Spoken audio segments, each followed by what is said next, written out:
welcome back to Fearless Ferris Fire, and thank you so much for watching this video, and because I really appreciate you guys clicking on this video, because there are millions of videos right here on the tube, and for you to choose to watch mine, I really appreciate it. So let's get on. This is my second tool haul ever, and it happens to be my second Snap-on tool haul along with that. So to get this started, I just want to stop out and say I hope you all are doing really good and that you all are staying well, and just let's try to do our part and stay home, because today because my dad is essential business, riding with him, going around, there were so many people on the road today. I cannot even, it's the most people I've seen on the roads in a long time. So if we can just help out and keep ourselves kind of locked up at home, let's just try to do our part to get over with this virus. Alright, to get past this now, let's get on with the tool haul. So this is my second tool haul, and so Snap-on tool haul and tool haul. So let's get on. So start off, I got the Blue Point oil filter wrench set. So the reason I got this one is because this was my one that I've been using, or tried to use, more or less. Got it from, found it, or some person gave it to me because they got, better ones. And I originally kind of bent it a little bit, and it started to break a little bit, but I fixed it and bent it back, and then I loaned it real quick, or, I actually left it out in a shop, and someone grabbed it, used it, and yeah, they completely wrecked it. The rivets are popped out. I mean, it's wrecked. So I needed to get new ones, and I, looked around, kind of did my research a little bit, and found really, the ones that are a step above this one are still really not that nice. And really just finding that these are really the best. I mean, they're expensive, but they will last me forever. So I went with these. One plus that I've already seen that I like about these more than this is, or multiple things is, they're, number one, already a nicer and more robust setup. They have, like, the nice swivel, so you can kind of get to a little weirder angle than you can get with this straight-on one. And like on these ones, if you could see that strip, that black strip there, that is like sandpaper that's glued on there. And when you ever like get this exposed to like brake cleaner, solvent, or something, it dissolves and makes it pop off, and then it can't grip the filter as well anymore. These have like, they're like almost like welds and some kind of like weld on them, so you can kind of see those spots like right there. And I feel like these are gonna, or that is gonna not wear off and not get lost and all that. So that is my new set of oil filter wrenches. And to give you guys the part number, if you wanna look it up or try to find one, it is right there. And just to read it out, OFW4KT is the part number on that. Just to read off quickly again, OFW4KT. These are Blue Point. So that is the first tool I got off the truck. And these would have been part of my other haul, but the Snap-on guy did not have these on his truck, so he had to pick them up from the distributor. So now I got them today. My second, and probably my favorite one now, is I got myself my first Snap-on ratchet. So this is, the Snap-on is the quick release, or sorry, not the quick release, just the slide on, slide off style head, with the comfort grip handle, and I don't know, I'm not actually sure how long this is, but we have our trusty tape measure here. It's coming in just about 13 and... yeah, about 13.5 inches long.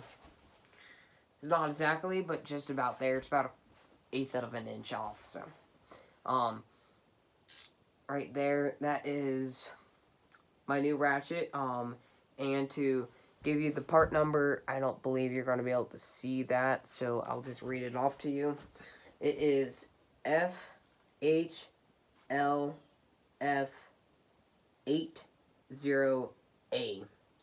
And just to read it off again fastly if you missed it, FHLF80A. So that is a new Snap-on ratchet. It's the dual 80 technology, as most of these are, ratchet.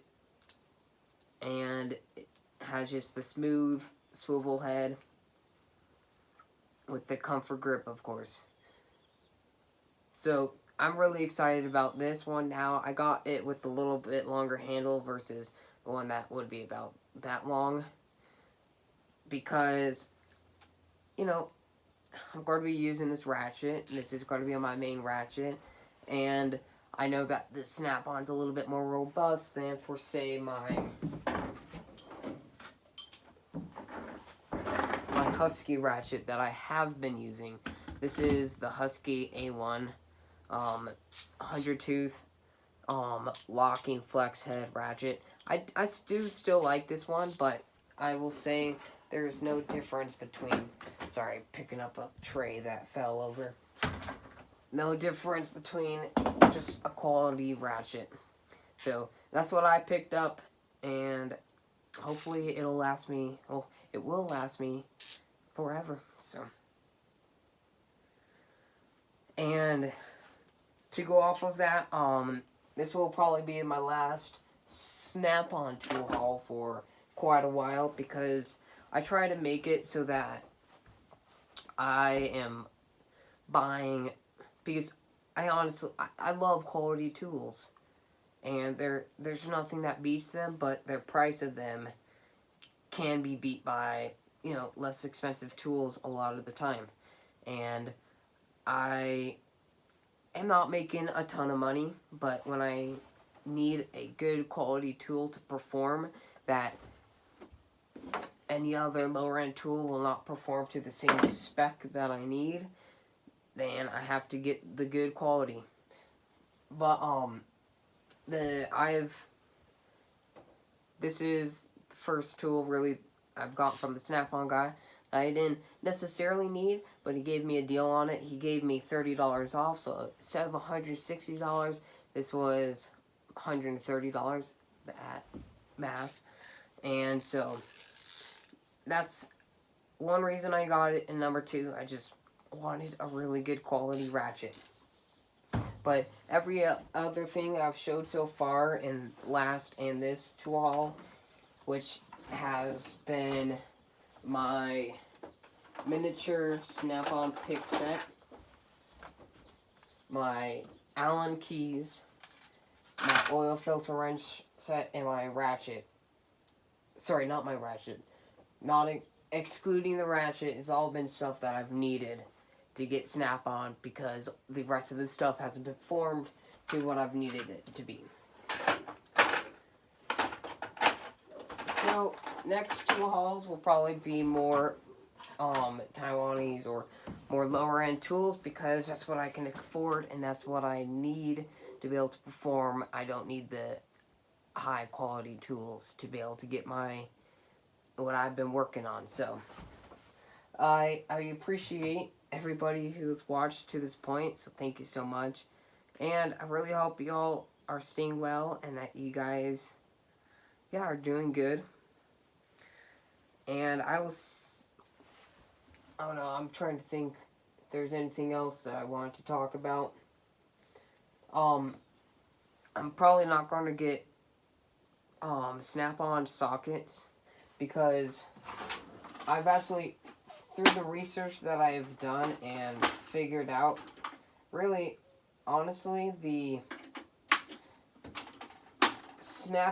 Husky sockets from Home Depot. I've done the research and found that out of, all the sockets that are on the market, not all of them, but, some of the most common sockets that you see with people, Snap-on, of course, is the highest on the Rockwell scale for the hardness of their metal and their socket, but second to be followed by the Husky sockets. So that's one reason why I'm sticking to Husky sockets and not getting Snap-on sockets. Number 2 is price. I don't really have enough money right now to be going out and buying the most expensive sockets on the market, or almost pretty much. And number 3, another argument that people can make is that they don't fit as well as, see, the Snap-on sockets, but I found when there's a bit of dirt or rust on the bolts that I have to really smack them on to be able to fit. So I believe that the fitment is pretty spot on, because I have just, cheap Harbor Freight nut bolt assortment set, and these bolts in here should be 10 millimeter, and there's little to no wobble on these cheaper bolts, or we can either go into my collection here. Let's see, this is probably,